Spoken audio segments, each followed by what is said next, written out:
Buenas tardes, bienvenidos y bienvenidas a este cuarto encuentro, Conversaciones de Otoño con Abraya Rottenberg. En realidad ya conversaciones de invierno, porque con una sola temporada no nos alcanza para disfrutar todo lo que nos tiene para contar. Abraya, ya te vamos a decir para que no lo digas vos, no nos aburrís, nos gusta mucho escucharte, mirá toda la gente que está conectada y gente también mirando por Facebook en el vivo. Queremos darle la bienvenida nuevamente a todos y todas, el interés de estar acá y el agradecimiento a Braya que nos abre su casa. Estamos, como decimos siempre, es una charla de amigos. De hecho, hoy ni le presentamos a la tercera persona que va a preguntar porque queremos sorprenderlo, digamos, en esto que estamos haciendo juntos, que es conversar entre amigos. También son amigos los que nos sumamos en cada uno de estos rectángulos de Zoom para poder preguntar vía el chat. Y bueno, muchas gracias, Abraya, de nuevo por abrir tu espacio, esta charla tan enriquecedora, donde aprendemos sobre la historia y también sobre la historia en primera persona, ¿no? La historia colectiva de la humanidad, del pueblo judío y también de tuya personal. Así que muchas gracias y paso la palabra a Gustavo Efron, director del periódico Novación, y en nombre de Tzavta Centro Comunitario, los esperamos en las próximas actividades que vamos haciendo. Gracias, Quique. Bueno, ahora ya seguimos con estas aventuras. Podemos poner las aventuras de Abraya, también le podemos poner al ciclo. Ya, digamos, empezamos, viajamos, vinimos desde la Unión Soviética, digamos, recorrimos, pasamos por Alemania, en la época del nazismo, vinimos a la Argentina, estuvimos en todos los primeros años, digamos, de la década del 30 y 40 en la Argentina, con todo lo que, digamos, la adolescencia, todo lo que pasaba ahí, el peronismo, bueno, montones de cosas que nos fuiste contando de tu vida personal.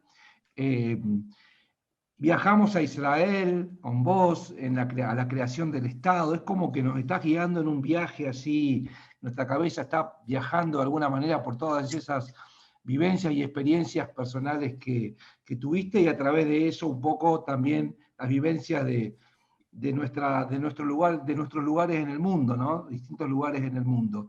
Así que bueno, hoy vamos a empezar, hoy vamos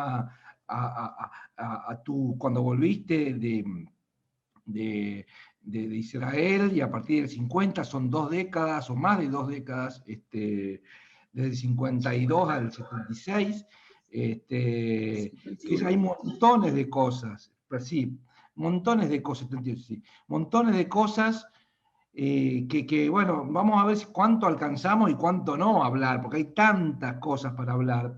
Antes de darte la palabra, quiero, bueno, presentar también a Leo Naidorf, que, bueno, como todos los encuentros, tenemos siempre un invitado que nos acompaña como entrevistador y para conversar.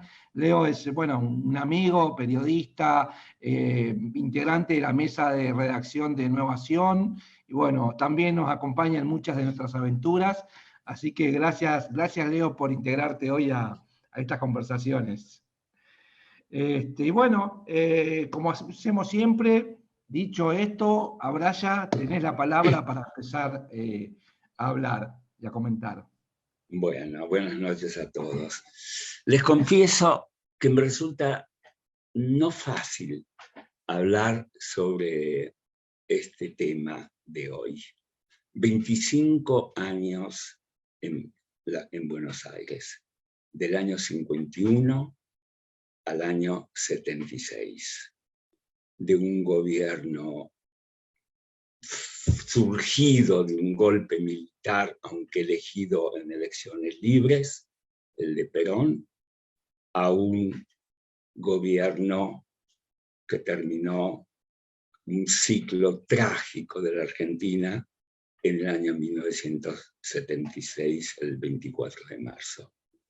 Cuando me puse a pensar, ¿de qué voy a hablar? De pronto tuve una sensación de enorme desazón, porque empecé a revisar qué sucedió políticamente en la Argentina desde el año 51 hasta el 76. Todos los gobiernos, y asumo la responsabilidad de lo que voy a decir, fueron en cierto sentido, a pesar de algunos méritos circunstanciales, un fracaso. En el año 51, cuando llegué de Israel a Buenos Aires, porque mi padre estaba con un cáncer avanzado, me encontré con otro país. Me había ido en el año 50 de una Argentina pujante y cuando volví era una Argentina triste. ¿Por qué? Porque en el 51 comenzó una crisis que fue repetida durante todos estos 25 años en diferentes formas. Había un problema de las cuentas del Estado, menos exportaciones que importaciones, déficit fiscal, carencia de productos, inflación, y como símbolo que ocurrió un año después, se dejó de comer pan blanco y se empezó a comer pan negro. El gobierno de Perón, voy a hablar con mucha franqueza, y además nunca he ocultado mis ideas. En esa época yo era un estudiante universitario, me faltaban en el 51 2 materias para terminar, porque me fui a Israel para hacer un curso en la Universidad Hebrea. Me faltaban, digo, 2 materias para terminar la carrera de Ciencias Económicas. Y en esa época los estudiantes estábamos absolutamente en contra del gobierno. Éramos todos, la mayoría, antiperonista. ¿Por qué? Porque lo primero que hizo el gobierno de Perón fue anular algo sagrado para la Argentina que surgió en el año 1918, la autonomía universitaria. El Perón sacó una ley cuyo número me acuerdo porque era Capicúa, 13031. La ley 13031, 13031, anuló radicalmente la autonomía universitaria. Se creó, digamos, anuló el derecho de los profesores y de los alumnos de actuar en política. Anuló el derecho a elegir al rector, que era designado por el Poder Ejecutivo. En una palabra, se terminó la universidad que nosotros queríamos desde el año 1918. Además, tomó medidas, eso lo quiero señalar, en relación a los medios. La mayoría de los medios, excepto Nación y luego Clarín, fueron los únicos independientes. Parece que la historia se repite. ¿Por qué? Todos los demás medios fueron incorporados, directa o indirectamente, por donaciones, confiscaciones, movimiento de acciones, a una agrupación estatal que se llamaba ALEA, donde se dirigía y se manejaba todo lo que significaba comunicación. Tomo solamente 2 ejemplos. Por otro lado, y eso hay que reconocerlo, porque yo tengo una revisión de lo que ocurría y de lo que pensaba en relación a esa época, una revisión profunda que me hice, y que es la siguiente: hubo cosas positivas, muchas, una redistribución social, fomento a la industria. Es largo por comentar por qué industria liviana primero, industria pesada en la segunda elección de Perón, pero había una sola cosa que no nos gustaba, y era un gobierno autoritario. En el año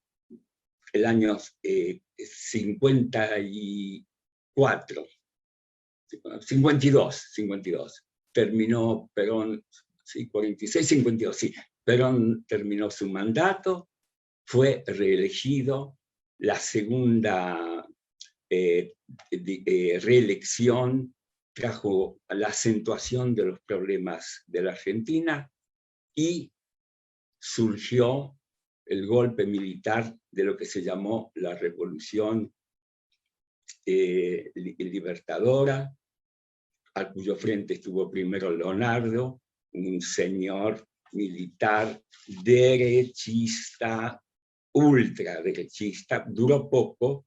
En su lugar vino Aramburu, que parecía menos derechista, pero lo primero que hizo fue anular la Suprema Corte, todo lo que ustedes pueden imaginar.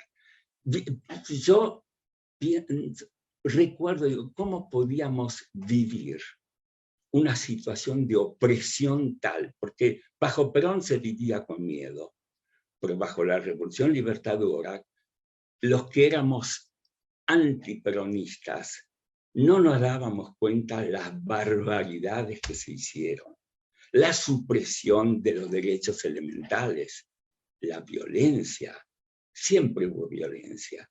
En la época de Perón hubo violencia contra los opositores, pero además hubo violencia contra Perón, atentados, y el más violento de todos los atentados fue el del 16 de junio del 55, cuando bombardearon la Plaza de Mayo con un número de muertos que todavía no se sabe.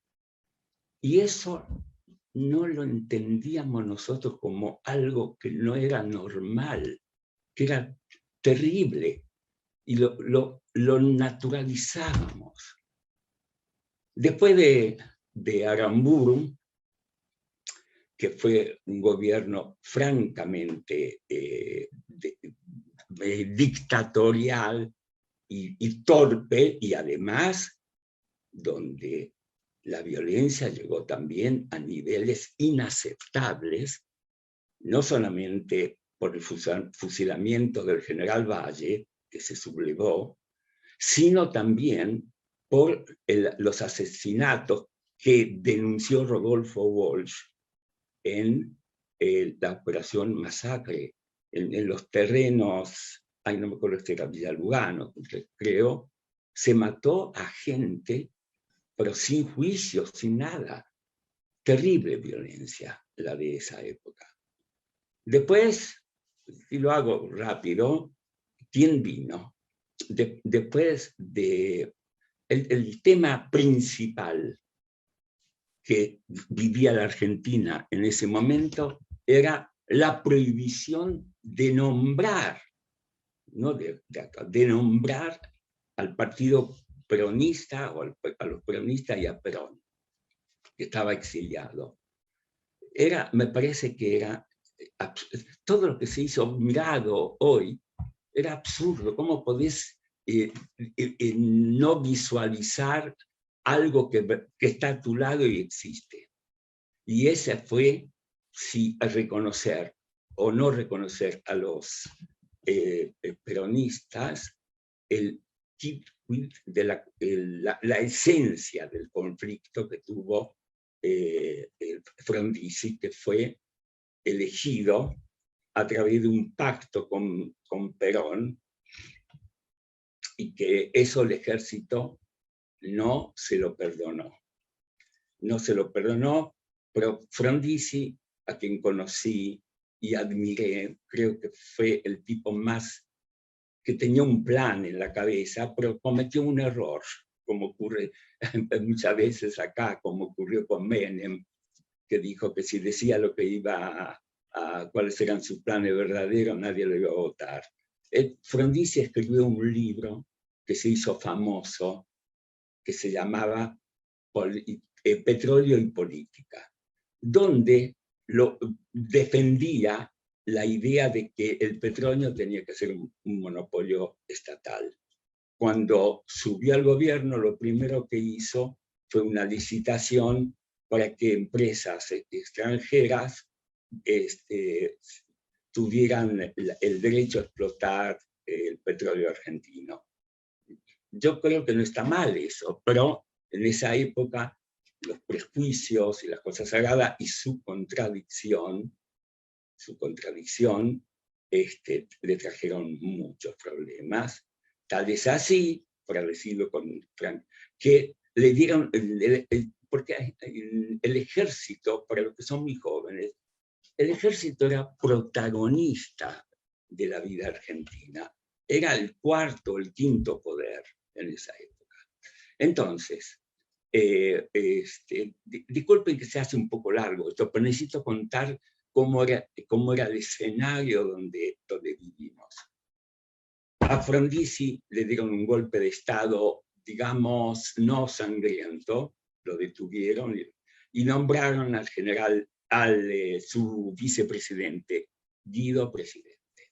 Bueno, después de Guido hubo elecciones y subió Ilia, a quien la conciencia de muchos debe torturar, porque los periódicos le hicieron la vida imposible. En esa época, Jacobo Timerman estaba dirigiendo la revista Primera Plana, que sí, tuvo una actitud muy, muy crítica con respecto a Ilia, que hizo visto hoy, un excelente gobierno, equilibró las finanzas, dedicó a la educación un porcentaje enorme del presupuesto, pero bueno,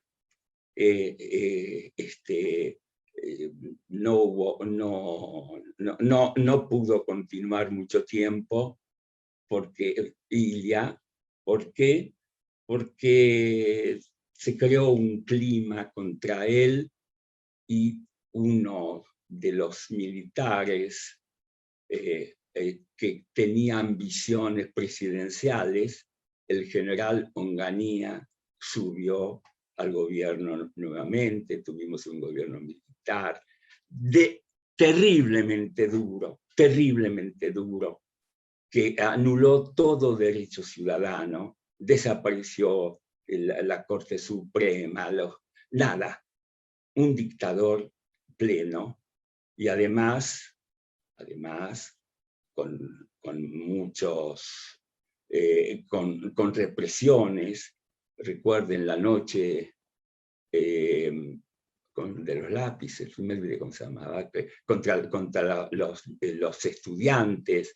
La noche de los bastones largos. De los bastones largos, me olvidé. Gracias, querido. Escúchame, estoy ya en una edad provecta, entonces me olvido de algunas cosas. La noche, que fue durísimo para vivir. Pero, lógicamente, como no quiso cambiar también el idioma de los argentinos, había una represión pacata, no sé, era invivible. Era invivible. ¿Qué pasó? Bueno, el ejército confabuló contra él, subió transitoriamente, creo que estuvo un año sin pena ni gloria, a Livingston, y después subió Lanusse, que fue, digamos, una dicta blanda. Conocí a Lanusse, después van a saber por qué, por la opinión, y Lanusse planteó directamente, aunque sin suerte, el tema de una integración de Perón a la vida argentina. Después de Lanusse hubo elecciones, ganó Cámpora, liberó a los presos, había una enorme fiesta de una izquierda posiblemente confundida en algunas cosas. Surgió antes el movimiento montonero, mataron a Aramuro, y Cámpora duró muy poco, porque la idea era Cámpora al gobierno, Perón al poder. Después de Cámpora vino un personaje que fue presidente, que no sé si ustedes recuerdan, Lastiri, y después de Lastiri subió Perón, y después de Perón subió Isabel Perón y López Rega, la AAA. Digo, no voy mucho con este tema porque muchos de ustedes lo han vivido, y después de Perón, Isabel Perón y la AAA, el 24 de marzo de 1976 sufrimos la peor de todas las dictaduras, la más violenta, la más sangrienta y la más de la que todavía sufrimos las consecuencias.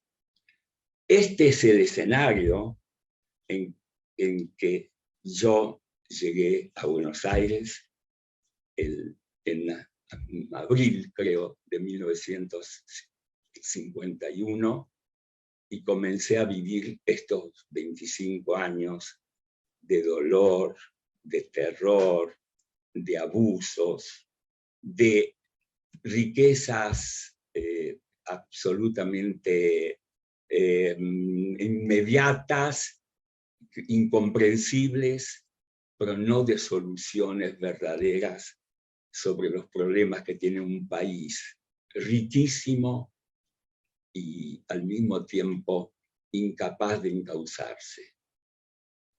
Estos 25 años me hicieron reflexionar en una sola cosa que voy a decir ahora. No nos damos cuenta en estos momentos en los cuales hay enfrentamiento. Surgió una palabra grieta. ¿Cuánto hemos avanzado?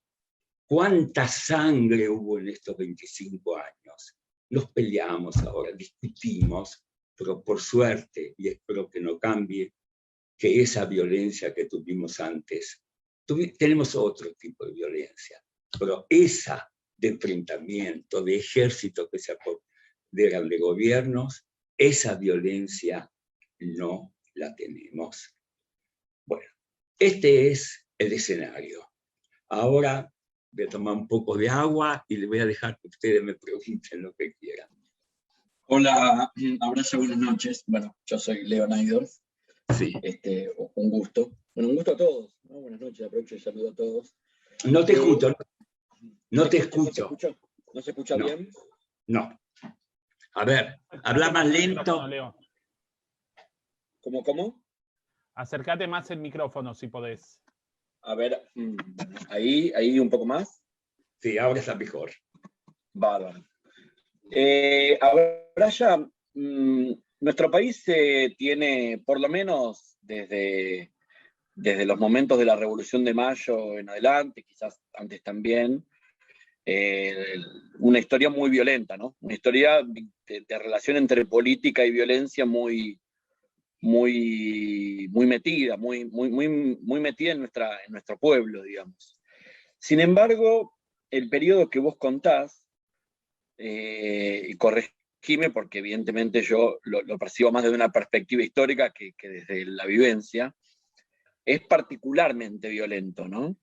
Y esa violencia particular, vos lo mencionabas a Rodolfo Walsh, y creo que él con su trabajo sobre las masacres de José León Suárez. Suárez, sí, era ahí.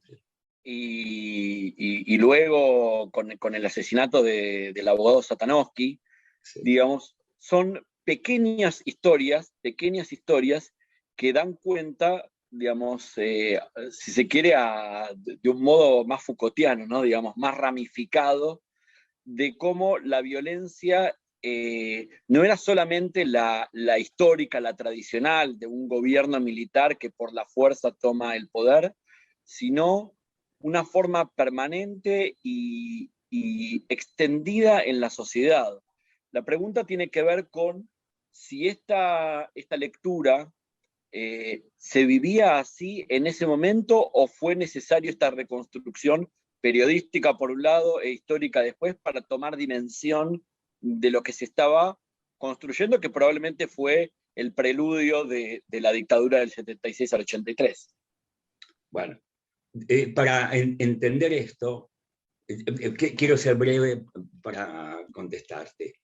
Para entenderlo, hay que ver de dónde parte la educación del ejército argentino. Era prusiana. La mayoría de los altos mandos argentinos se habían educado con el ejército alemán. Entonces, el papel del ejército era fundamental en esa época, por suerte ya no lo es, en uno de los elementos de poder de la Argentina. No se olviden de dónde surgió en el año 43 el poder, de un golpe militar organizado por el GO, Grupo de Oficiales Unidos, entre los cuales estaba Perón. El GO era muy pro-nazi. Estaba seguro, además, y por convicción y por ideología, de que Alemania iba a ganar la guerra y de que ese triunfo le iba a determinar a la Argentina un futuro extraordinario, porque iba a ser, digamos, el país más cercano a los intereses de Alemania. Salió mal, calcularon mal la cosa. Alemania no ganó la guerra. Pero todo el proceso de la elección de Perón, que ganó democráticamente, también Hitler ganó democráticamente, sin que yo compare a Hitler con Perón de ninguna manera, pero quiero decir que es una forma del totalitarismo de usar los medios democráticos preinstalados. La violencia surgió, en primer lugar, de la frustración de la esperanza de muchos, porque aunque Perón no pudo cumplir, por muchas razones, que ahora entiendo algunas, lo que se había prometido, es decir, una buena redistribución con la clase obrera, pero en el último tramo del año 52 se hizo un ajuste acá y los obreros se les redujo el 25% sus ingresos, cosa que nadie habla, pero hay que mirar las estadísticas. Entonces, ¿qué respuesta te puedo dar? Claro que se instaló la violencia y continuó durante 20 tantos años y más todavía, y ahora estamos sufriendo las consecuencias, pero por suerte con contención, y espero que no cambie, por suerte. No sé si te contesté lo que querías. Parece que no. Sí, en relación a esto, digamos, perdón, me voy moviendo para acercarme al micrófono. Digamos, yendo un poco más hacia adelante, si mal no recuerdo, y corríjame, pues veo que está Javier Timerman aquí también conectado, en el relato que hace Jacobo Timerman de los tiempos previos a la dictadura, ahí en Presos sin nombre, celdas sin número, sí. Hay un relato de una preocupación muy grande por contener la violencia urbana, la violencia guerrillera, no sé cómo.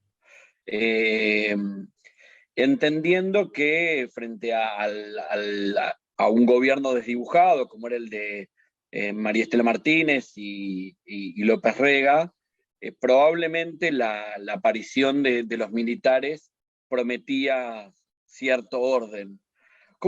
Te pregunto cómo eran los debates internos ahí en la opinión respecto de estas posturas.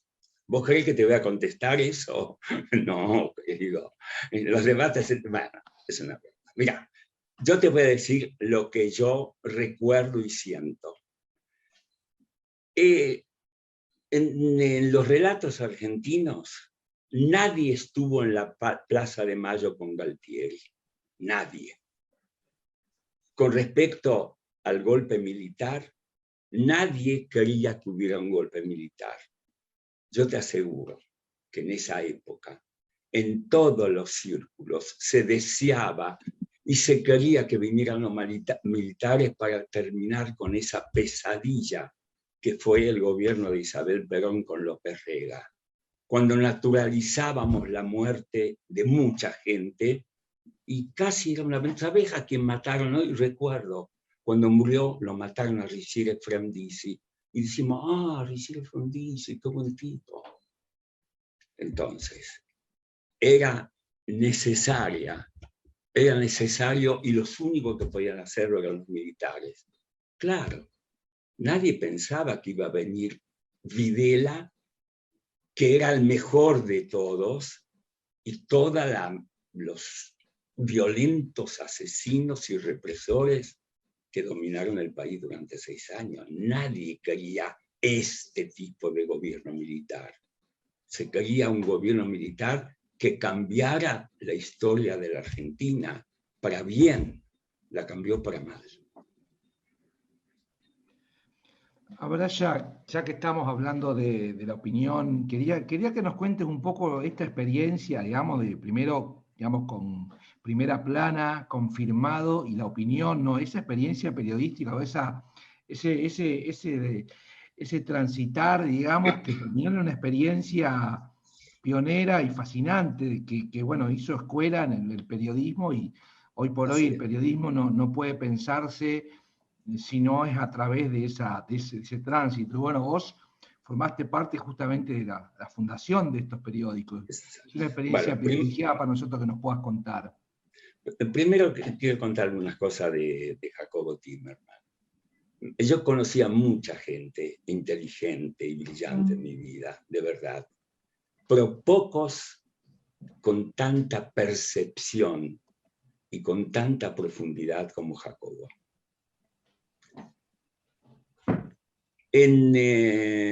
Nosotros nos conocíamos de Sombra Alzair, pero en esa época él me llevaba 3 años, y 3 años, entre 14 y 17, era una distancia muy enorme. Pero luego, cuando fuimos un poquito mayores, hubo un centro de cultura que era el Café Comercial. Y ahí nos conocimos, la distancia entre 20 y 23, o 21 y 24, ya se aminoró, y empezamos una relación de amistad que siguió toda la vida. En el año, Jacobo era, además de brillante, un hombre con una sagacidad y olfato político muy especial. En el año, bajo el gobierno de Frondizi, vivió una aventura singular, pero había que tener coraje. Se metió en el avión presidencial, no sé cómo entró, y empezó a hacer unas crónicas para el diario La Razón, cosa que continuó y se hizo famoso por la agudeza y las informaciones que traía. Se llamaba Balcarce 50. De Balcarce 50, la gente a la tarde lo leía con avidez, y Jacobo se hizo. Ahí comenzó su fama de periodista disconformista, criticón, que traía noticias que nadie podía conseguir.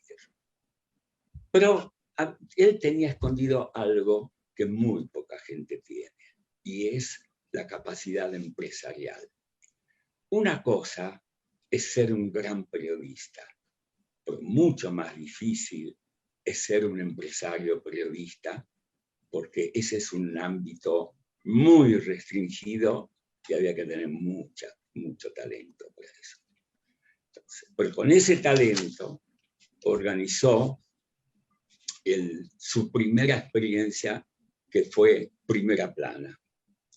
Yo estuve en contacto con Primera Plana. Claro, yo tenía ya un estudio, un día me vino a consultar una cosa, pero yo en realidad Primera Plana la viví en las últimas etapas, no la viví desde el comienzo.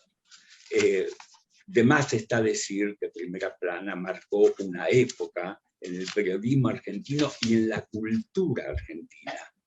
Ser lector de Primera Plana significaba que pertenecías a un mundo muy selecto, a una élite cultural de gran profundidad, de inquietudes culturales, de ánimo de entender el mundo y desde un punto de vista liberal de izquierda.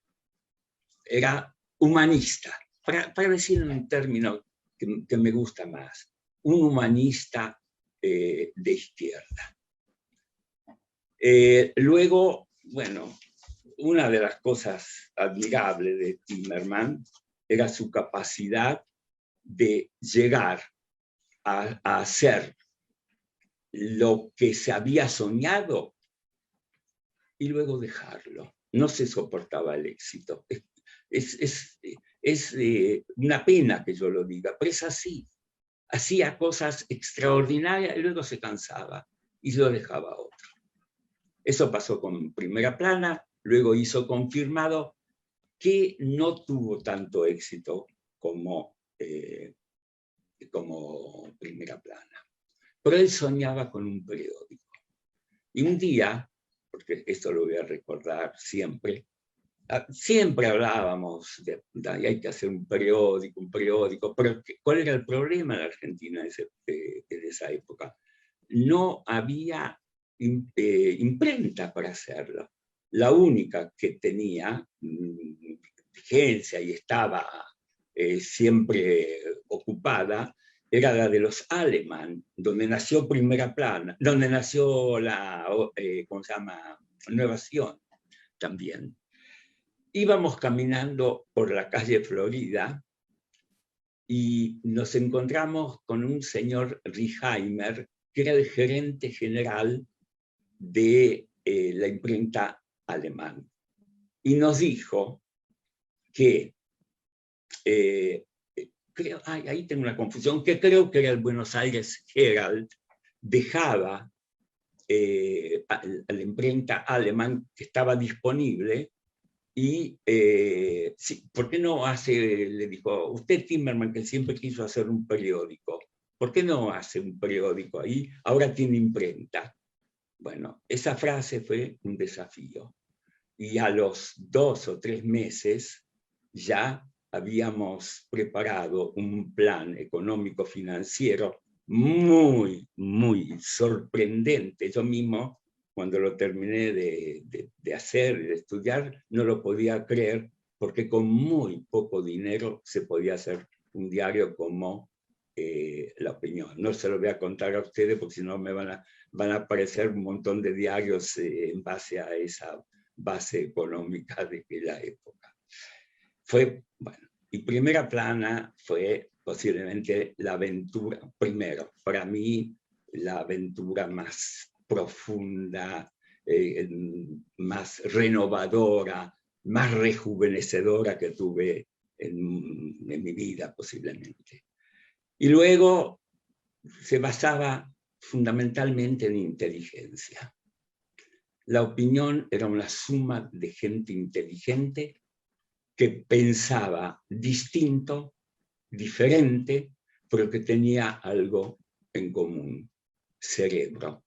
Posiblemente en muy pocas redacciones del mundo había tanta materia gris por metro cuadrado.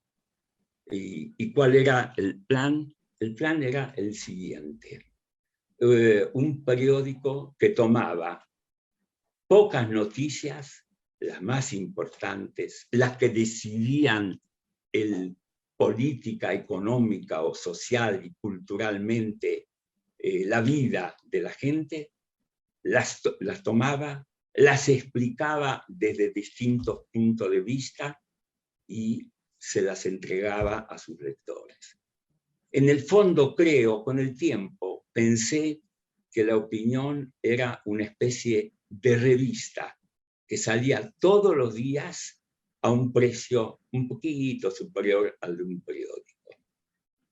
El papel que jugó La Opinión, bueno, fue variado, porque además de vivir la época desde la NUCE hasta el golpe militar, desde el 4 de mayo de 1976 hasta prácticamente abril, mayo del 77, tuvo varias y muchas oscilaciones ideológicas, de contradicciones, de conflictos internos, pero nunca dejó de tener todo lo que escribía una profunda influencia sobre la vida cultural, política, militar y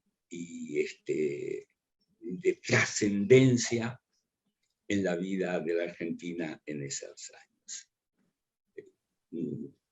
Les hago esta introducción porque para hablar de la opinión ya me podemos hacerlo muchas horas y se lo merece porque fue una historia profunda que marcó la vida de Jacobo. Fue encarcelado, sufrió. Yo ya estaba en España porque habíamos tenido una historia dos historias en realidad, muy angustiantes, y me di cuenta que no tenía conciencia del peligro de nosotros que vivíamos así, frente a peligro que no nos dábamos cuenta de su trascendencia. Así que, y Jacobo, bueno, fue encarcelado, después ustedes conocen su historia, nombraste el libro recién, que es un libro espléndido sobre su encarcelamiento, y bueno, y luego me sirve lo de la opinión para contarles hoy un poquitito de una pasión, porque la opinión, todos los que estuvieron allí no eran burócratas, todos, de cualquier sitio. Y además, en una época donde la redacción estaba constituida por muchas corrientes, sobre todo simpatizantes, muchos simpatizantes, algunos les costó la vida, de los Montoneros, de Lerner. Esa es una larga historia y triste historia, de donde salieron en la literatura un libro espléndido como el de Bonazo, que contó esa historia como nadie, y reflexiones sobre, o Rodolfo Walsh, a quien recién nombraron, con los cuales ideológicamente no coincido, pero respeto profundamente su valentía, sus reflexiones y su manera de pensar. Abraya, te quería preguntar respecto al tema de Israel y el judaísmo, ¿qué hablabas con Jacobo? ¿No había pasado el 67, la guerra del 73? ¿Qué hablaban con Jacobo sobre temas judíos que seguramente habrán encontrado cosas comunes y sobre Israel? Sí, ahí coincidíamos. Mira, cuando fue la guerra del 73, Jacobo me pidió que me ocupara de la temática que aparecía en la opinión. ¿Por qué? Porque había muchos periodistas ideológicamente con mucha simpatía, o mejor dicho, con poca simpatía hacia Israel. Y de contrabando empezaron a aparecer algunos artículos cuando fue la guerra, donde Israel aparecía muy desvirtuada. Entonces, yo me encargué de controlar, de que no pasaran cosas de contrabando, y a veces se me escapaban, lógicamente. Jacobo era un sionista auténtico, pro-israelí. No hay que pensar en su experiencia en Israel, que fue recibido como un héroe, como de verdad lo fue en defensa de la libertad de prensa. Pero no es fácil, y a cierta edad introducirse en un mundo tan armado como lo es el de la política y el de los editoriales de Israel. Él no dominaba el hebreo. Ese es un hecho que iba en su contra. Tenía que escribir en castellano, en inglés, no sé cuál de los idiomas escribía, y se lo traducían y le publicaban en hebreo. Y es difícil vivir en un país que no dominase el hebreo para entender los matices de lo que estaba ocurriendo. Y yo creo que independientemente de esa historia en Israel, donde después escribió un libro oponiéndose a la invasión al Líbano, un tema complejo que sigue hasta hoy, que no está solucionado, que lamentablemente no creo que en mi generación esto se solucione. Su posición hacia Israel siempre fue muy positiva. Otra. No te escucho. No los escucho. Perdón. Ahí está, Gustavo, ahí se desmutió. Quería preguntar, ¿no? Hablando de esto, vos hace un rato hablaste de lo que es una experiencia con la NUCE, ¿no es cierto? Sí. Que después ibas a contar, ¿no? Por un lado quería decirte esto, y por otro lado, que cuentes cómo fue luego la historia, también, la historia tuya con Dina, ¿no? En todas estas, bueno, cómo iban atravesando estas historias a través de los vínculos también con todos estos personajes que hoy los leemos, digamos, en los libros, e incluso, bueno, las circunstancias que llevaron también a que tuvieran que irse, ¿no? Estoy haciendo un recorrido un poco largo, pero estoy tratando de entrar un poco en cómo atravesás vos todas esas experiencias junto con Dina, ¿no? Bueno, yo conocí a Dina, no voy a contar una historia romántica, pero conocí a Dina por Israel, curiosamente, porque en el año 51, cuando alguien se iba a Israel, se le hacía un banquete, era todo un acontecimiento. Y cuando alguien volvía de Israel, cuando volví yo, donde había tenido una experiencia, bueno, muy, muy singular en Israel, algo les conté sobre esa historia. La hebraica, Jacobo Kovadlov, que es el tío de Santiago, dirigía una revista oral, se llamaba, en la época en que la hebraica era más cultural que deportiva, y me invitaron a hablar sobre mi experiencia. Y tal vez estaba de buen humor, qué sé yo. Conté algunos episodios cómicos y experiencia de una Israel que fue apasionante, como les conté a ustedes. Cuando salí, se me acercó una chica, una muchacha muy guapa, me dio la mano, me felicitó. Esa noche, le voy a contar una historia que parece rara. Tal vez cometo una imprudencia, pero no importa. Esa noche teníamos una reunión en la casa de Jacobo Timerman, todos los amigos, éramos amigos de adolescentes, los que nos reuníamos ahí. Llegué y me dicen, y bueno, ¿cómo fue? Bueno, nadie se tomaba en serio que hablaras en hebraica, etc. Y yo le digo, no sé, bueno, eso fue bien, ¿ven? Pero hoy conocí a la persona con la cual me voy a casar. ¿Y quién es? No sé, le dije. Él me dio la mano, pero no sé ni quién es. Bueno, después averigüé, y nos encontramos de casualidad, y Dina iluminó mi vida 70 años. En cuanto a cómo vivíamos, lo vivíamos con mucha naturalidad. No, dicho eso, cuando, por ejemplo, ¿dónde conocí a la NUCE? Después de los enfrentamientos con la NUCE hubo una reconciliación y el vocero de la NUCE era Edgardo Sajón, que lamentablemente fue asesinado, fue secuestrado en un coche que era de Dina, y que se lo dejamos cuando nos fuimos a Israel, porque éramos amigos, yo lo quería mucho a Edgar.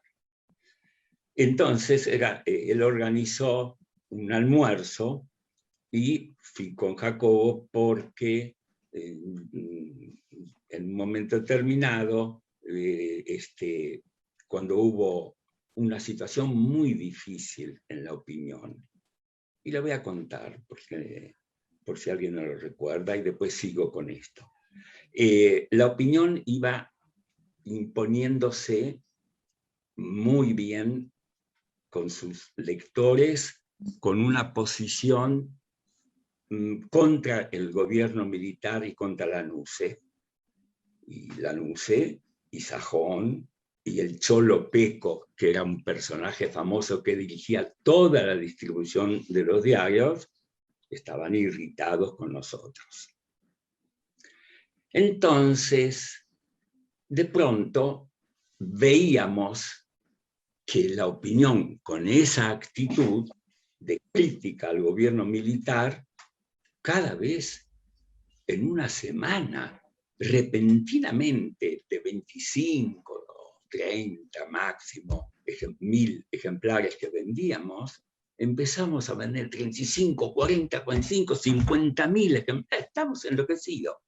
Yo era un maniático e iba a los kioscos a ver, tenía como muestra a ver qué pasaba, y el kiosquero me decía, pero ¿por qué nos entregan tan poco? Nosotros necesitamos más, la gente nos pide y nos pide más ejemplares. Yo decía, pero qué raro, tanto. Bueno, la cuestión es que durante 2 o 3 semanas o un mes imprimimos una cantidad muy elevada de ejemplares y de pronto recibimos una carta del distribuidor que, de acuerdo con la ley, si vendíamos, si la devolución superaba el 70%, creo que era esa la proporción, el distribuidor tenía derecho a dejar de distribuir el diario. Una maniobra. Ellos nos pedían más ejemplares, nos hicieron imprimir, gastar un montón de dinero y no los distribuían. Y el diario empezó a ahogarse. Y entonces veíamos que no había posibilidad de salir adelante. Hubo una reunión con todos los jefes de redacción, se planteó el tema, llegar a un acuerdo o seguir así o cerrar. Jacobo quería cerrar. La mayoría de la gente que ganaba muy bien en la opinión se opuso. Jacobo aceptó el trato de la mayoría y decidió que había que negociar. ¿A quién designaron para negociar? A un tipo sin la menor experiencia, que no había visto a un militar en su vida, y que era yo. A las 1 de la mañana llamaron a mi casa, llamó Sajón, a quien yo no conocía, y me citó y me dijo, véngase que queremos hablar con usted. Bueno, fui, hablé, negocié, y fue una negociación de mucho respeto a la opinión. Pero, nada, yo no seguí adelante, ya desde entonces se hizo cargo de Jacobo, y el diario cambió su política de violenta actitud antilanucista a una actitud más complaciente. Bueno, eso creó una enorme crisis en la redacción y fue una crisis muy, muy dura. Fue una época de muchos enfrentamientos internos en la opinión, pero viéndolo desde ahora, desde acá, creo que fue una maniobra inteligente de llegar a un acuerdo. Bueno, entonces, en medio de todo eso, ya viendo una relación más cómoda con la NUCE, Sajón invitó a comer a la NUCE a Jacobo y me invitaba a mí. Yo no abrí la boca en toda la reunión, porque si mi padre hubiese sabido que su hijo, mi padre que fue Cuentenic, vendedor ambulante, se reunía con un presidente que era además general, no lo hubiese podido creer. Pero fue muy interesante estar con la Nuncio. Pero un tipo humanamente un campechano, y con el tiempo aprendí a verme con esta gente sin pensar que yo no estaba en condiciones de entenderlos o dialogar o de comprenderlos. Abraham, vos mencionabas antes, hiciste un comentario al pasar sobre la naturalización. Yo insisto con el tema de la violencia, hablabas de la naturalización del asesinato de Silvio Frondizi, y después mencionaste el buen relato que hizo Bonazo sobre la cuestión de los grupos como el ERP y Montoneros. Y ambas cuestiones me llevan a preguntarte por un personaje del cual yo en lo personal sé poco y me interesa escucharte, que es David Graeber. No, tenemos que hacer una reunión especial para eso. David bueno, pero Graeber, si nos querés contar un poquito sobre cómo lo conociste y cómo fue tu vínculo con él. Bueno, como esto es público, yo puedo contarlo.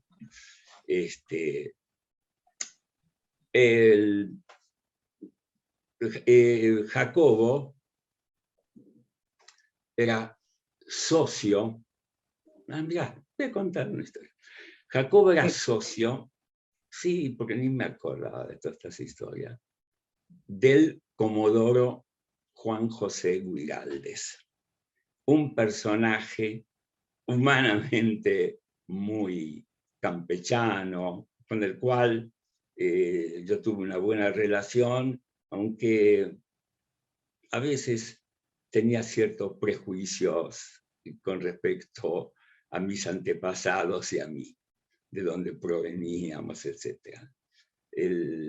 Entonces, pero yo tenía una excelente relación con él. Jacobo era socio de Guiraldes en un momento, en una sociedad, y entonces, como yo lo asesoraba a Jacobo en cuestiones de tipo económico, etc., el asunto de la opinión, después, pero Guiraldes tenía un problema con David Graeber, que era dueño del Banco Comercial de La Plata, y me pidió que yo interviniera y le solucionara ese problema. Cuando me lo contó, me di cuenta que mi misión era muy desagradable, porque el que tenía razón era el banco, no él. Pero igual fui. Y conocí a David Graeber y fue un encuentro horrible. Discutimos profesionalmente, al final llegamos a un acuerdo que nos dejó insatisfechos a todos, pero llegamos a un acuerdo. Después, un día, teníamos cuando comenzaron los problemas, cuando comenzó el desarrollo de la opinión, me dijo Jacobo, tenemos un socio, hace falta tanto dinero, que era poquísimo, poquísimo, y yo tengo un socio, pero no te puedo decir quién es, porque es un tema secreto. Digo, bueno, está bien, qué sé yo, quién era tan secreto, un tipo que metió $40.000, con eso se empezó a hacer la opinión, $40.000. Entonces, no sabía, pero un día, no sé qué problema hubo, y fui al banco a discutir. Me dijo, hacía falta dinero, me dice, hay una sucursal del Banco Comercial de La Plata, tenemos una relación con él, anda a verlo a esta. David Graeber, digo, no, si lo conozco. Y fui a verlo, y fue un buen diálogo, y inmediatamente me hice muy amigo de él, una relación muy cómoda. Pero me di cuenta que ahí había algo, porque continuamente, cuando alguien necesitaba abrir una cuenta, me preguntaban, che, ¿en qué banco? Entonces decían, el Banco Comercial La Plata, que es un tipo amigo. Me di cuenta que había algo más que un amigo a quien uno le recomendaba clientes. Y un día, la relación con David fue creciendo, lo veía no por esto, sino porque, bueno, él tenía una fábrica de otra cosa, me pidió que lo asesorara en esa fábrica. Yo tenía un estudio de asesoramiento de mi profesión, contador público era en ese momento. Y un día me dijo, quiero hablar con vos. Bueno, habló conmigo y me dijo, mira, te quiero decir algo. Me tenés que jurar que nunca lo vas a contar. Digo, yo soy una tumba. Hoy lo cuento porque salió, lo conté en mi libro La opinión amordazada, así que ya está escrito eso. Me dijo, el socio soy yo. Digo, bueno, ya lo sospechaba pero me dijo, no se lo tenéis que contar a nadie le voy a contar nunca. Y a nadie le conté nunca, hasta que después salió, se hizo popular. David es una de las personas más apasionantes e interesantes que he conocido. Antes usé los mismos adjetivos con Timerman, me parece, pero es una cosa que tenía única, y era que vivía en compartimientos estancos. No mezclaba situaciones, porque al mismo tiempo en que era socio de La Opinión, era subsecretario de Bienestar Social del gobierno de la NUCE. Y había que vivir la doble vida, donde se decidía, por ejemplo, si se cierra o no La Opinión. Y habría que averiguar por qué votaba él, si cerrar o no. Yo lo sé, lo que votó. Entonces, bueno, independientemente de esto, era un ser de una generosidad que no he conocido. Ayudaba a sus amigos. Una vez, por razones de tipo económico, tuve que fui con él a París, donde tenía que arreglar un asunto de tipo comercial, y me pidió que lo acompañara, y fui. Y tenía 5 o 6 personas que fuimos a visitar. Yo me quedaba afuera con un coche, y él entraba y tenía una bolsita, y vi que la bolsita tenía dinero. Yo le dije, ¿a quiénes son? Y me dio los nombres de uno. Uno que lo encontré años después en Madrid, y le dije, yo fui muy amigo de David, y el tipo huyó y me dejó, huyó, no quería que lo relacionara con un intelectual. Bueno, de David Graeber, lo único que te puedo decir es que es una persona creíble, contradictorio, generoso, alucinado con su pasión, y que tuvo una muerte muy prematura.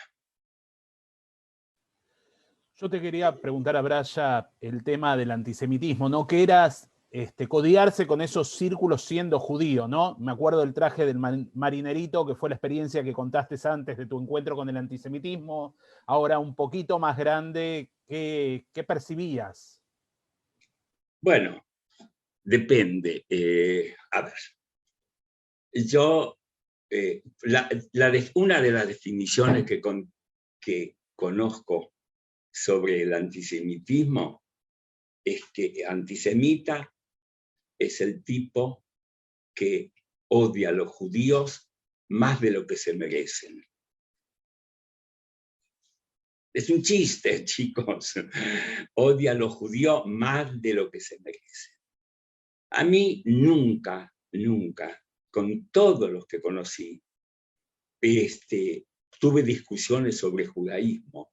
Pues yo nunca me sentí ni discriminado. Por ejemplo, Guraldes era bastante antisemita y me lo decía. Yo antes fui antisemita, pero ahora que los conozco, me doy cuenta que son gente buena, son normales, digamos que somos. Así que ese problema no lo tuve nunca en mi vida, nunca. Lo que tuve fue, bueno, cuando la semana que viene hablemos sobre España, la experiencia en España, que fueron 37 años, ahí hay un antisemitismo cultural profundo, más los resabios del franquismo. No se olviden que los enemigos de España de Franco eran los judíos, los masones y los comunistas. Formamos parte de la trilogía que el fascismo odiaba. Bien. Ahora ya, vos valoraste muchísimo, más allá del gobierno, las ideas de Frondizi, y un hecho muy particular durante el gobierno de Frondizi fue la captura de Eichmann. Sí. La captura y luego el traslado a Israel para su enjuiciamiento. Vos que ya estabas bien metido en la escena local, ¿cómo lo viste? ¿Cómo lo viviste? ¿Qué recuerdos tenés de eso? Bueno, yo creo que les conté lo que pasó. Me parece que, no sé si lo conté, pues ya ni me acuerdo lo que hablé. Fue así. Yo trabajé en la Embajada de Israel. Cuando se creó la embajada, año 1948, el primer embajador fue Jacob Zur. Y un personaje muy, muy, muy interesante. Y yo era muy amigo de su hija Dalia y de toda la gente de la embajada. Y como Dina en esa época era una cantante de mucho éxito, nos invitaban siempre a las reuniones y a las fiestas, a las festividades de Israel. Cuando fue aquí la celebración, creo que fueron los 150 aniversarios, bueno, cuando... 150 años de la Revolución de Mayo. Era eso, ¿no? Pues yo me acuerdo de la fiesta, fui a la embajada, porque voy a contar una cosa personal, y de pronto, como conocía muy bien la casa, que ya no existe más, que fue volada, bajé, la reunión se hacía en el primer piso, bajé, abajo había unas oficinas, y de pronto se abrió, yo iba al baño, se abrió la puerta y apareció alguien a quien yo conocía desde la primera época y que se había ido y que formaba parte seguramente de los servicios típicos que tienen las embajadas. Yo había sido muy amigo de él. Nos abrazamos y me dijo, mejor no comentes que estoy acá. Al mismo tiempo, un amigo mío, que no lo voy a nombrar, pero no tiene importancia, del hecho es así, que había ido a Israel y que formaba parte de nuestro círculo de amigos, apareció de pronto y vino con el avión de la delegación de Israel. Yo dije, ¿qué haces acá? Me dijo, no, vine, tengo que arreglar un asunto. Bueno, es raro, pero bueno, no le presté atención. Secuestran a Eichmann y me entero de que a Eichmann lo llevaron borracho al avión de Israel y de pronto me di cuenta que ocupó el lugar de ese amigo mío, que vino acá, se quedó y él ocupó el lugar. Así que es lo único que... No tengo nada que ver con el secuestro, yo no lo denuncié, nada. Simplemente y el otro que estaba allí, que había vuelto, evidentemente formaba parte del grupo que lo había secuestrado. Bueno, aquí presente Javier Timerman, hijo de Jacobo, pidió Uy, bienvenido, Javier. Así que vamos a darle la palabra. Javier. Bien. Hola, ¿qué tal? Buenas noches a todos. No, quería solamente saludarlo a Braya, hacer algunos comentarios sobre, bueno, los tiempos que vivimos tan cerca. Yo nací hace 60 años, en el 61, el mismo día que Braya, no el mismo año que Braya. No Sos estaría mayor tan que lúcido. yo. Sos No mayor estaría que tan yo. lúcido, pero el mismo día. Y la verdad que nuestras familias desde el primer día siempre estuvieron muy relacionadas, de tal manera que eran, a veces pasábamos todos los fines de semana juntos, los veraneos. Yo pasaba muchos fines de semana en la casa de Braya, me quedaba a dormir de chico y la verdad que fueron momentos muy felices para mí, creo que para todos, mi madre con Dina, Braya, Héctor, Cecilia, mi hermano mayor, todos éramos una gran familia, hicimos de vacaciones y después vino los años de la opinión.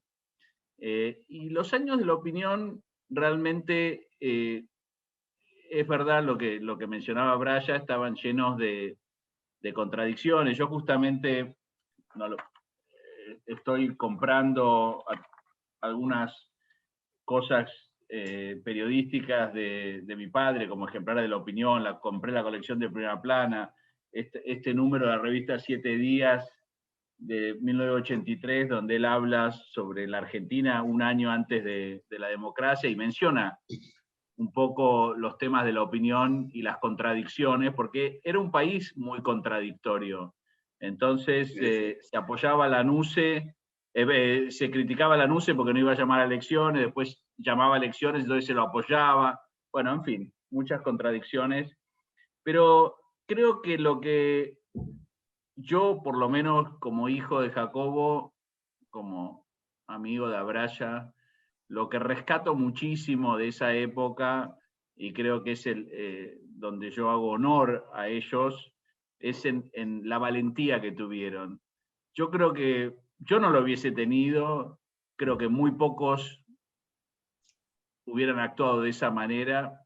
La opinión se funda en el 71, en el 72 ya ponían bombas en el diario, en mi casa, amenazas eran cosas de todos los días, bombas en el diario. Yo me acuerdo, me acuerdo una anécdota graciosa. Viene un periodista y lo llama, le dice, perdón, mi padre estaba corrigiendo un artículo, y el periodista dice, perdón, Jacobo, sí, sin mirarlo, sí. Dicen que llaman por teléfono diciendo que hay una bomba en el diario, bomba en el edificio.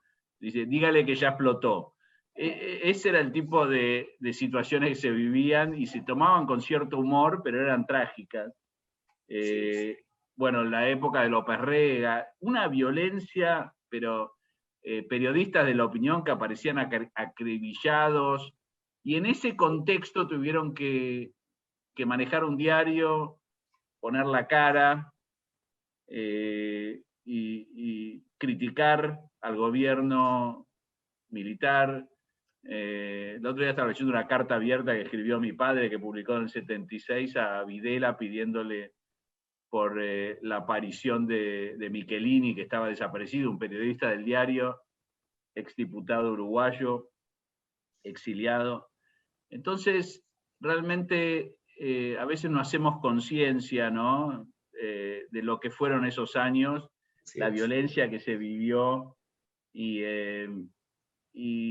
la verdad que es emocionante para mí escuchar a Braya recordar esos momentos que se vivieron con tanta pasión y con tanta valentía.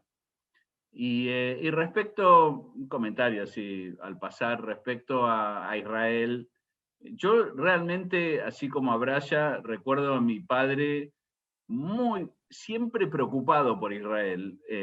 Toda su vida se preocupó por Israel, a tal punto que él siempre comentaba que una de las cosas que lo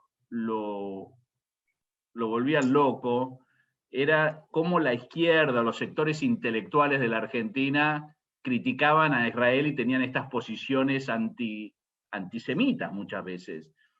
Y que él luchaba contra eso y le producía mucha angustia. Y una vez invitó a un grupo de intelectuales peronistas, me acuerdo solo de uno que fue Diego Muniz Barreto, que después fue diputado y lo asesinaron, y lo llevó a Israel, porque quería mostrarles lo que era Israel. Estoy hablando del año probablemente 1970 o sí, 70, 71, y estaba muy consternado por eso. Y bueno, como menciona Braya, cuando fue la guerra del Kipur, yo me acuerdo que era chico y estaba tan angustiado, tenía 12 años, que me fui a la redacción y me quedé encerrado en la sala de telexes mirando cómo venían. Pero en definitiva, creo que lo que pasó fue que cuando mi padre llegó a Israel, él realmente se sintió uno más.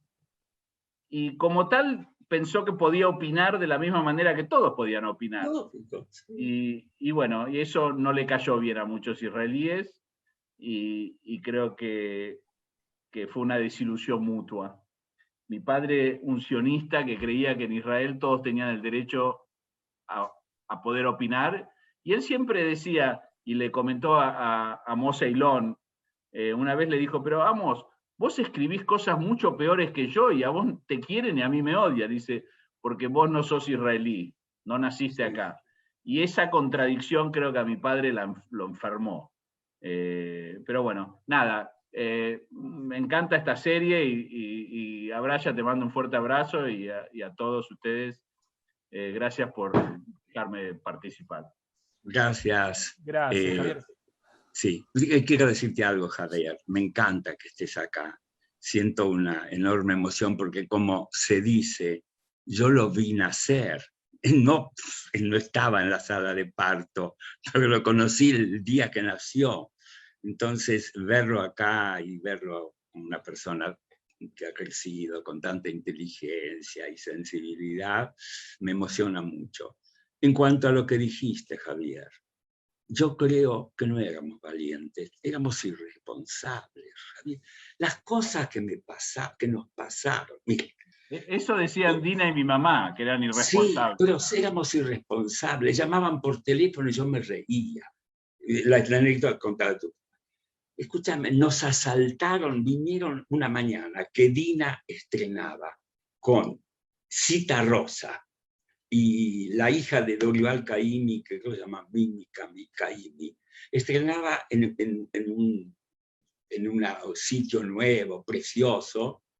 A las 8 de la mañana entran, tocan el timbre, traen flores, las chicas les abren la puerta y aparecen 3 tipos con revólveres. Entran a la casa y, como lo vi yo, estoy en el baño duchándome, me golpean la puerta, tengo una toalla, y hay un tipo con un revólver apuntándome y me dice, levanta la mano. Le digo, no, se me va a caer la toalla. Mirá la respuesta. ¡Loco! Totalmente locos. Nos tuvieron toda la mañana. Al final averiguamos que eran montoneros que vinieron como un ensayo de actividades. Nos sacaron todo el dinero que queríamos, más aún. Tuve que llamar a la opinión con una excusa, porque no les alcanzaba con lo que yo tenía, era un lunes a la mañana. Y entonces ahí hubo un momento trágico, que juro que me salvé la vida, porque uno se quedó apuntándome con un revólver mientras entraba, nos traían el dinero, abrí la puerta, había un chico de la opinión que me empezaba a explicar que quería un recibo, y el otro estaba ahí atrás, y yo hice un gesto, agarré el dinero y se lo tiré, y el tipo casi me mata. Fue un gesto tonto de mi parte, pero mirá los riesgos que uno tiene, lo recuerdo ahora, te juro que no tiemblo, no sé por qué no. Después fui a la opinión y les conté, mirá, pasó esto, bueno, no le dimos importancia. Pero después otra cosa, nunca lo conté. Un día pusieron una bomba en la calle Reconquista, estábamos en el 9º piso, era o algo así, no me acuerdo, estaba dividido en 2 partes, y veo salir a una mujer del baño de hombres. Nunca lo conté. Sí, yo la reconocí. Entonces, pero yo tomé el ascensor, arriba se quedó un recepcionista. ¿Te acordás de lo que pasó? No. Explotó la bomba, yo ya estaba abajo, escuchamos todos la bomba, y el pobre tipo, que se dio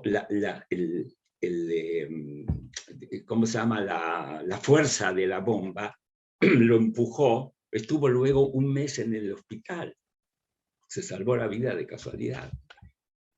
Bueno, en fin, son historias. ¿Y por qué no fuimos a España?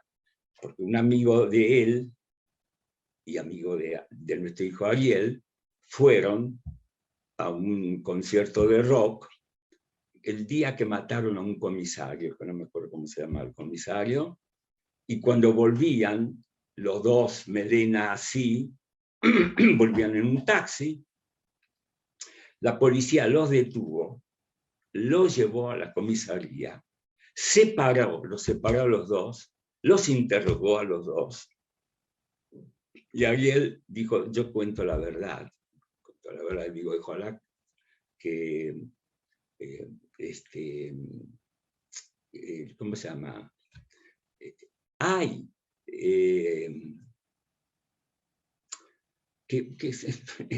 Perdonen, el amigo es el hijo de Stiebel, Alejo Stiebel, perdón. Se me borró. Chicos, no cumplan 95 años porque tienen sus inconvenientes. Hasta 3 olvidos te perdonamos, ¿está, Braya? Quédate tranquilo. Sí, vos que sos rabino. Al Shlosha Pishei Dameshek ve'al Arba lo Ashivena. 4 le dijo a Amós a Damasco. Bueno, entonces, bueno, lo detuvo la policía, los interrogó, y al final me cuenta Ariel con mucha inocencia, y dice, y después me dijo, salgan corriendo, porque si se quedan... Yo dije, ¡epa! ¿Qué es esto? Salgan corriendo. ¿Se acuerdan la ley de fugas? Dije, no. Empecé a pensar, me pasó esto ni iba a contar todos los episodios que vivimos y que no le dimos importancia. No teníamos conciencia de los riesgos. O sea, y claro, había tanta tensión que hicimos unos meses terapia de familia, y nos decía el analista, tienen que irse porque ustedes los van a matar. Está loco. ¿Cómo? No nos imaginábamos, pero si veíamos todos los días, teníamos los nombres de los tipos a quienes mataban. ¿Por qué pensábamos que éramos tan excepcionales o privilegiados que no nos podía pasar lo mismo? Pues yo en ese momento hice el plan, y nada, el asunto era irme por un año y estar 15 días acá, 15 días en España, pero los chicos lejos. Bueno, fuimos por un año, me quedé 37, pero no soy bueno en matemáticas, evidentemente. Quería contar un poco, bueno, esto de la valentía que hablaban, ¿no? La valentía también para huir y la valentía para quedarse. Tuve el placer, y Leo también, de entrevistar a Eva Lack, la hija de Ricardo, que hizo la obra Sí, Jorge mi Zimmerman. amiga. Tu amiga, así es, una obra extraordinaria que si vuelve la recomiendo que vayan a ver, que justamente trata de reflejar lo que era la época de la opinión, y hablamos mucho sobre temas de judaísmo que ella recibió más de su padre, ¿no? La opinión y tantos participantes judíos, y una de las cosas que hablaba de Jacobo es que Jacobo sabía que lo iban a secuestrar, y él decidió quedarse, porque no quería dar la imagen del judío que huía, ¿no? Como hecho de valentía y de fortaleza. Si algo así alguna vez te comentó Javier, tu papá, ya que tenés la posibilidad del micrófono, habrá ya de hablar al respecto. Así fue, me dijo a mí eso, porque vino a Madrid a decirme que yo no volviera, porque a mí me iban a matar. Y yo le digo, ¿y a vos? No, dice, a mí no me van a hacer nada, porque yo se va a levantar el Papa, el otro. Bueno, le costó 4 años. No, él siempre contaba que, bueno, yo me acuerdo de ese viaje a España, porque en esa época no se viajaba así tan, uno planeaba más los viajes, no era que se tomaba un avión y se iba. Y me acuerdo que de un día para el otro, mi padre dijo, hoy a la noche me voy a España a hablar con Abraya, y nos pareció raro. Es que tenía que ir yo ahí, ¿sí? Yo tenía que ir a Madrid. Y él me dijo, no vengas porque estoy mal, tengo un problema de ojo, no sé qué. Sí, claro. Y bueno, y le dijo eso a Brian, no vuelvas, me van a seguramente a detener, pero en un par de días o mes o semanas lo voy a solucionar. Y bueno, y pasó lo que pasó. Pero él, antes de que lo detengan, días antes, lo llamó a su oficina a Mario Diamen, que era secretario de redacción, y le dijo, Mario, me van a detener, no me voy a ir porque no quiero que digan que un judío se está escapando, otra vez un judío se escapa, y vos te vas a tener que hacer cargo porque seguramente, porque sos judío y vas a entender esto. Y fue así, porque los otros dos que estaban arriba de Mario terminaron traicionándolo a mi padre. Pero él tenía eso, era una persona muy, muy inconsciente, o sea, no sentía el miedo de la misma manera que otros lo sentimos o lo vivimos, y estaba convencido de lo que hacía. Y bueno, terminó siendo una situación trágica de la cual él nunca se arrepintió, porque como muchos de su generación pensaron que la lucha contra el fascismo valía la pena. Sí. Así que así fue la historia.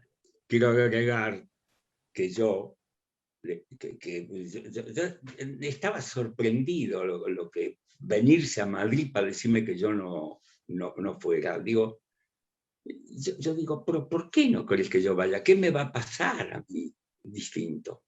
Y no, porque lo que tenía razón. Pero también Abraya era un gesto de mucha generosidad. Pero lo que él pensaba era que si él lo detenían y estaba incomunicado, que vos inmediatamente ibas a volver, porque no sabías, porque ibas a querer volver. Sí, no, pero yo le estoy agradecido porque me evitó mínimo tortura, mínimo que me torture, mínimo, o la muerte.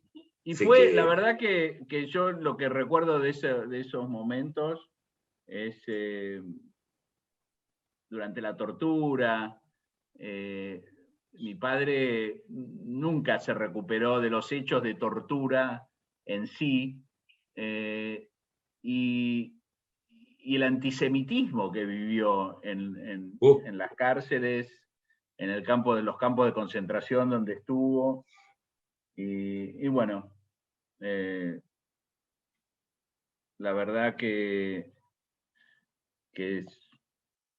es triste que haya terminado así la experiencia de la opinión, porque creo, y lo dijo hace poco, que se cumplieron 50 años Fontevecchia, que si no hubiese pasado muchas de esas cosas, creo que hoy La Opinión hubiese sido un medio que durante muchos años hubiese cumplido un rol importante en la prensa argentina, y a lo mejor las cosas hubiesen sido diferentes. Javier, yo te quiero agradecer que llegaste acá, porque trajiste una nota que mostraba lo que era ese tipo de vida que teníamos, la amistad, el afecto, las peleas, porque no estábamos de acuerdo siempre con todo, y por eso funcionaba La Opinión, porque tomábamos decisiones antagónicas y discutíamos, y al final se tomaban las decisiones sensatas. Entonces, esa relación con Jacobo fue muy importante en mi vida. Uno tiene 4, 5 amigos, 3 amigos en su vida. Y la de Jacobo fue fundamental. Y verte a vos acá, siento lo mismo como si estuviera uno de mis hijos. Así que gracias por haber venido y aportado tanto a este encuentro. No, gracias. Gracias a vos. Y la verdad que también es admirable la vida que tenían, ¿no? Cultural. Tal vez podrías contar un poco sobre eso. Yo me acuerdo, no sé, tengo la imagen de reuniones en tu casa, había intelectuales,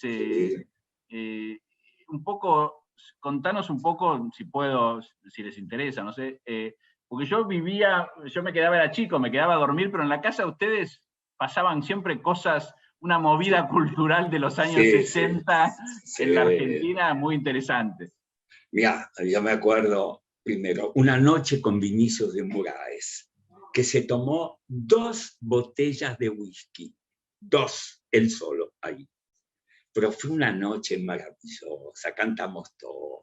La noche de Paco Ibáñez, cuando vino Paco Ibáñez, acá, no sé si se acuerdan que es Paco Ibáñez, es el hombre que ilustró con su música los poemas de García Lorca, en fin, Dina y yo somos muy amigos.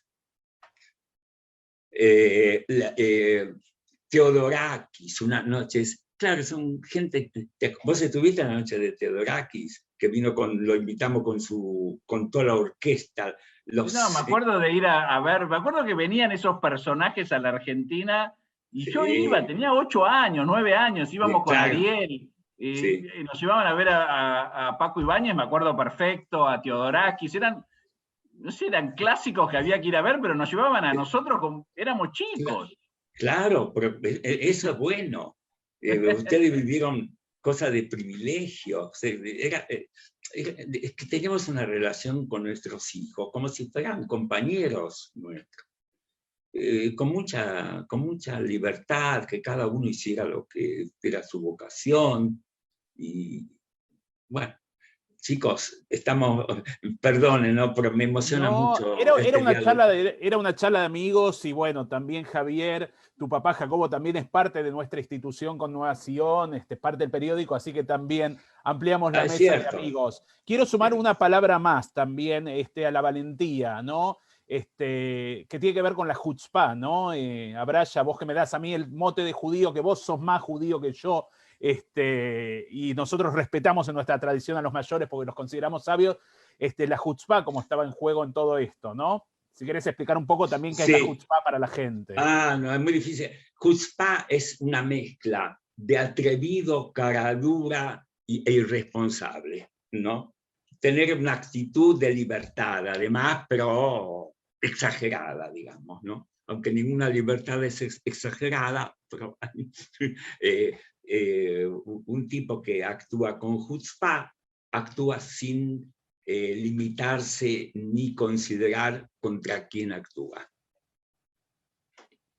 ¿Pero por qué? Que me parecía que ustedes, aparte de valentía, tenían chutzpá, ¿no? De hacer todas estas cosas, que enfrentaban a la vida con una chutzpá bien entendida.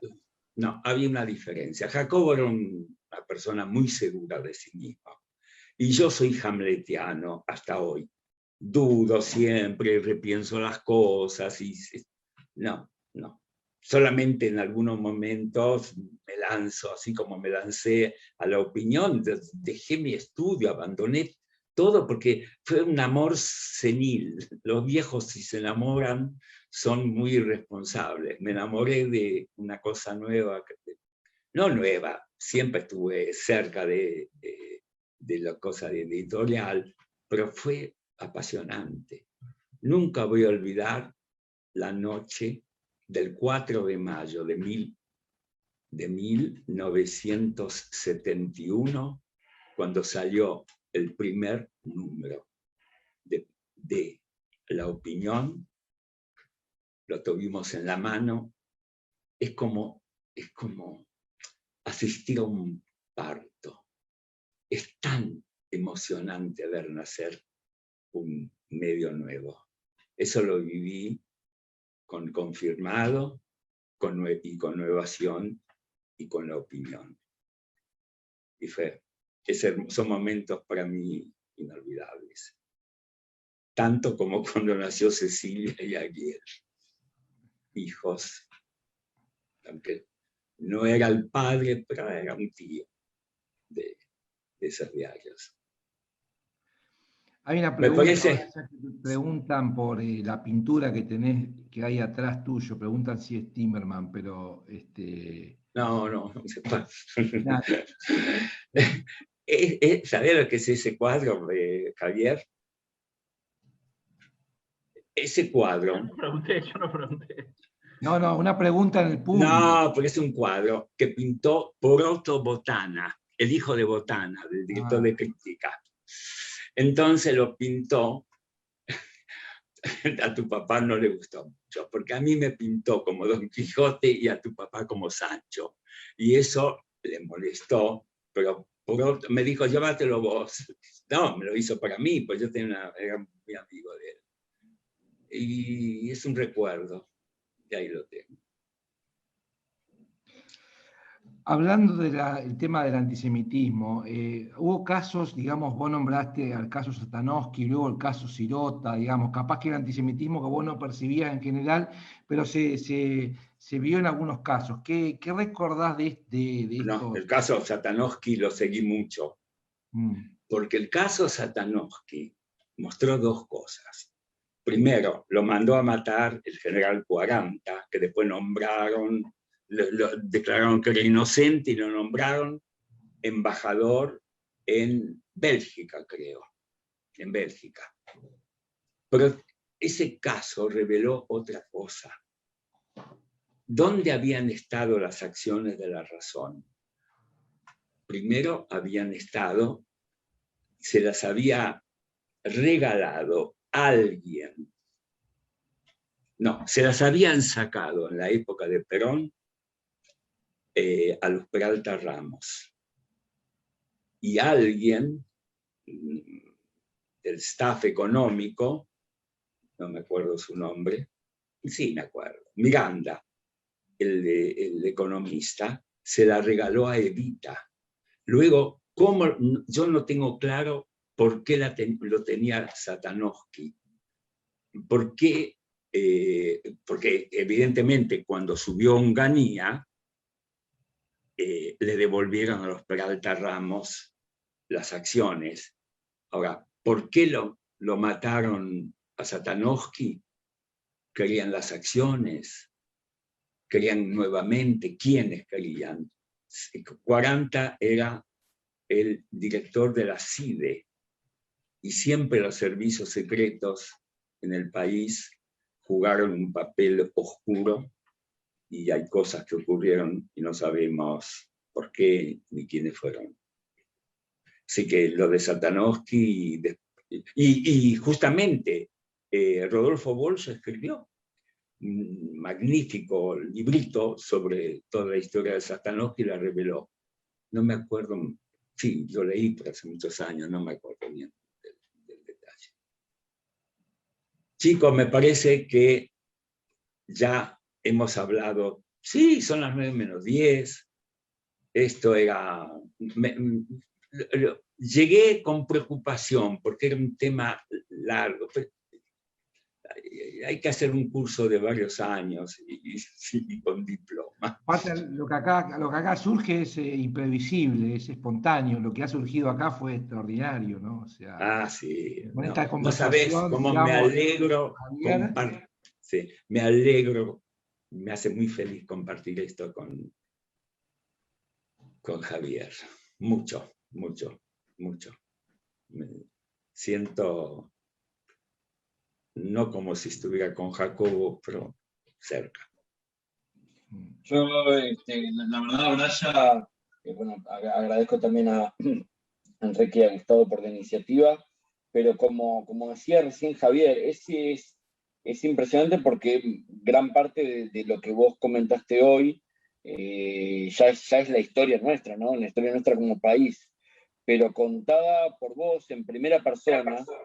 Y esto, digo, de estar tomando un whisky con Vinicius de Moraes, o sea, digo, a ese nivel, Él se lo tomó. Él se lo tomó, bueno, verlo tomar, digamos. Algo ayudé, algo ayudé. Digo, vale como símbolo de lo que es estar ahí, ¿no? Estar en la escena, y la verdad que en lo personal agradezco tu enorme generosidad de compartirlo y de dar testimonio, así que gracias. Sí, quería decir algo que nos hemos olvidado. Dos cosas quiero señalar. Las contradicciones argentinas. El ejército argentino estuvo dividido entre colorados y azules. Todo giraba en relación al peronismo. Los colorados estaban absolutamente en contra de incorporar al peronismo a la vida argentina.